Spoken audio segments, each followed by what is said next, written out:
এখন যে ভিডিওটা আপনাদের দেখাবো, এটা দেখার পরে আপনারা রাতের ঘুম আপনাদের ছুটে যাবে, সারাদিন মাথার মধ্যে ঘুরতে থাকবে যে একটা মানুষের পরিবারে 1941 সালের ব্রিটিশ আমলের জমির দলিল রয়েছে। সেই পরিবারের সন্তানকে রাজস্থানের পুলিশ বিএসএফ এর হাতে তুলে দেয়, তাকে পে লোডারে করে তার কাটার ওপারে ফেলে দেয়। নাম আমির শেখ, 21 বছর বয়স, রাজস্থানে কাজের জন্য গেছিলেন। মালদার কালিয়াচকের জালালপুরের বাসিন্দা, জিএম শেখের ছেলে।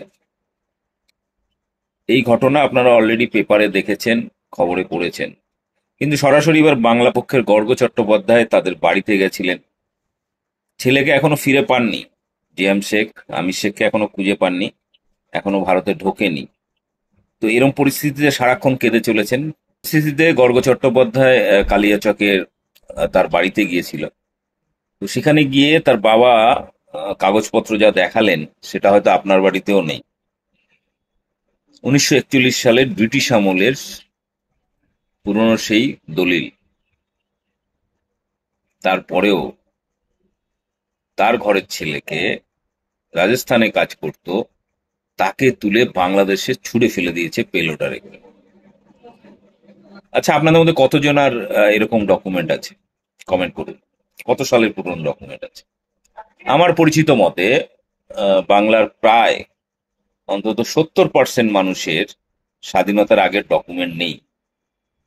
তাহলে এনআরসি হলে আপনি কি করে প্রমাণ করবেন? 1948 সালের আগের দলিল কিভাবে দেখাবেন?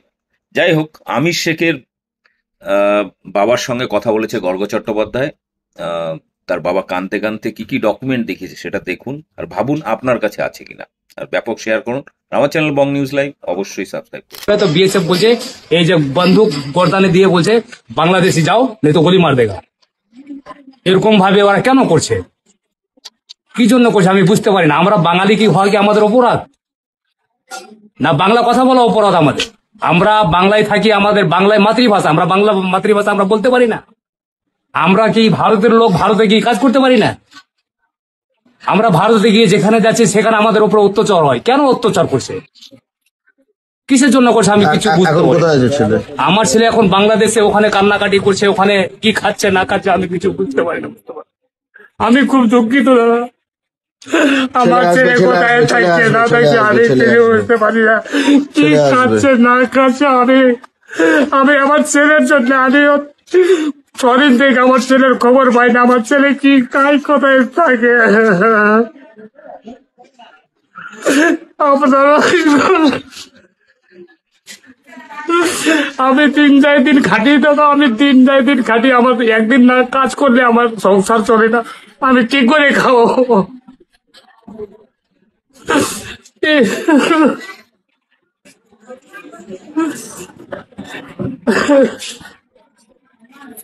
ছেলের বয়স কত? ছেলের বয়স 21 বছর।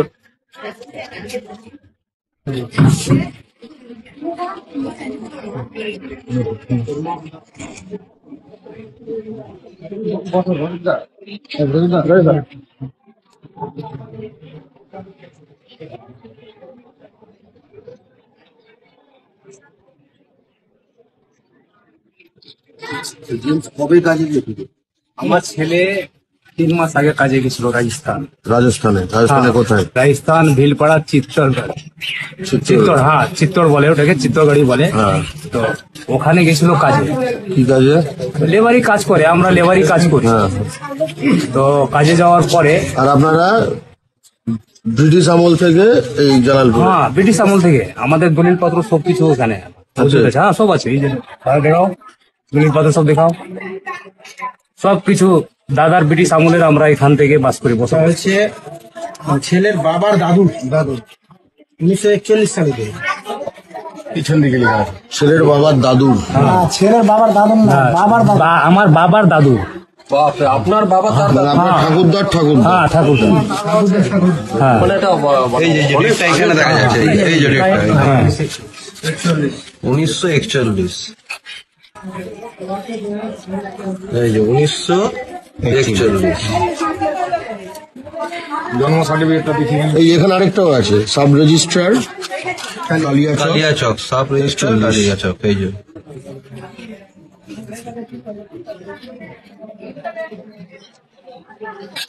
এটা বোধহয় খাজনা এটা খাজনা তো না এটা দলিল দলিল। এই যে বুঝতে পারবেন, এটা পঞ্চম জর্জ, ব্রিটিশ সম্রাট। এটা হচ্ছে পঞ্চম জর্জ। এটা সেই সময়কার রেভিনিউ, মানে যেগুলো ইয়ে পেপার হতো, ঠিক আছে, স্ট্যাম্প পেপার যেটাকে বলে, এটাকে সেটা।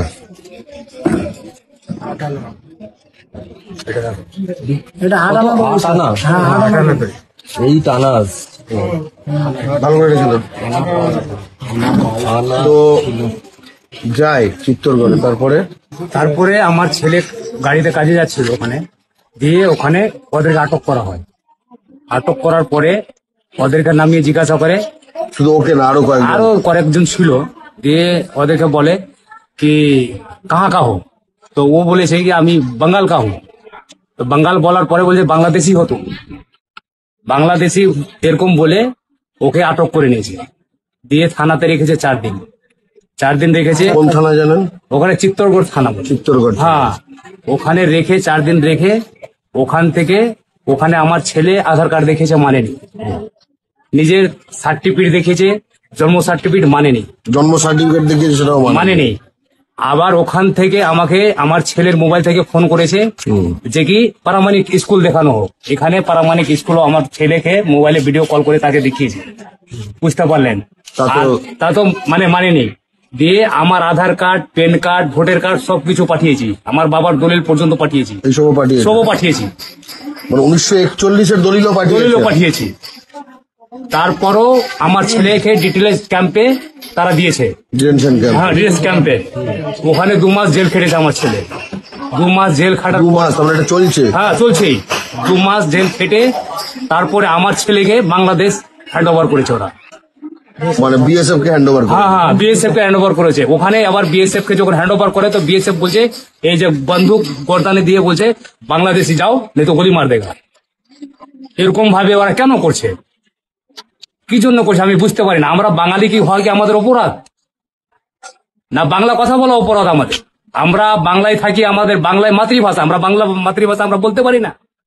আমরা কি ভারতের লোক, ভারতে গিয়ে কাজ করতে পারি না? আমরা ভারতে গিয়ে যেখানে যাচ্ছি সেখানে আমাদের উপর অত্যাচার হয়। কেন অত্যাচার করছে, কিসের জন্য করছে আমি কিছু বুঝতে পারি না। আমার ছেলে এখন বাংলাদেশে, ওখানে কান্নাকাটি করছে, ওখানে কি খাচ্ছে না খাচ্ছে আমি কিছু বুঝতে পারি না। আমি খুব দুঃখিত দাদা, আমার ছেলে কোথায় থাকছে না থাকছে আমি কিছু বুঝতে পারি না, কি খাচ্ছে না খাচ্ছে।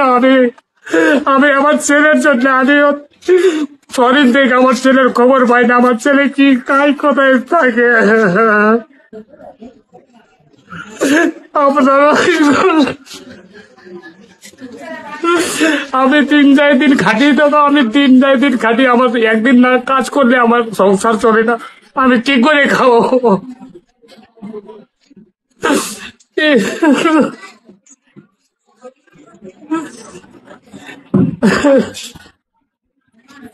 ছেলের বয়স কত? ছেলের বয়স 21 বছর। ছেলের মাও মারা গেছে। ছেলের মা মারা গেছে 5 বছর হয়ে গেল। বিএসএফ ঢুকিয়েছে কি বসিরহাট বর্ডার দিয়ে? না ওটা বুজাডাঙ্গা বর্ডার বলছে। ভোজাডাঙ্গা? হ্যাঁ বুজাডাঙ্গা। ছেলে কি বিবাহিত? বিয়ে করেছে ছেলে? বিয়ে নেই। 21 বছর ছিল। আমার 2টা ছেলে আর একটা মেয়ে। ছোট ছেলে? হ্যাঁ ছোট আছে। আর বড় ছেলে কোথায় থাকে? বড় ছেলে ওটাই বাংলাদেশে যেটা পড়েছে 21 বছর। ছোট ছেলে এখানে? হ্যাঁ ছোট ছেলে বাড়িতে পড়েছে, মানে যাকে ধরে রাখা লোকে মানে অন্য করবে, পড়াশোনা করে বা কিছু ওরকম কিছু। 1941 সালের দলিল। 1941 সালের দলিল? 1941 সালের দলিল বোধ হয় পশ্চিমবঙ্গে 1% লোক দেখাতে পারবে বাস্তবে। পশ্চিমবঙ্গে বোধ হয় এই ঘটনাটার মানে হচ্ছে যার 41 সালের দলিল আছে, যার আধার ভোটার তো ধরেই নিলাম, তার মানে তো আসলে পশ্চিমবঙ্গের সকলেই তাহলে তো বাংলাদেশি বলে ধরা যাবে। যার 41-এর দলিল আছে সে যদি ফরেনার বলা যায় দেশ স্বাধীনের আগে, তাহলে তো সকলে, তাহলে আর কি, তাহলে যারা এখন ভাবছে বাংলা ভাষী মানে বাংলাদেশি, এটাকেই বলতে বাংলা পশ্চিমবঙ্গের বাঙালি মানে বাংলাদেশ, বাংলাদেশি, বাংলায় কথা বলছে মানে বাংলাদেশি। পশ্চিমবঙ্গে তাহলে তো কেউ সেফ না, কেউ সেফ না। এটা গা জোরানো তো একটা করলো পুরোপুরি কাগজ দেওয়ার পরে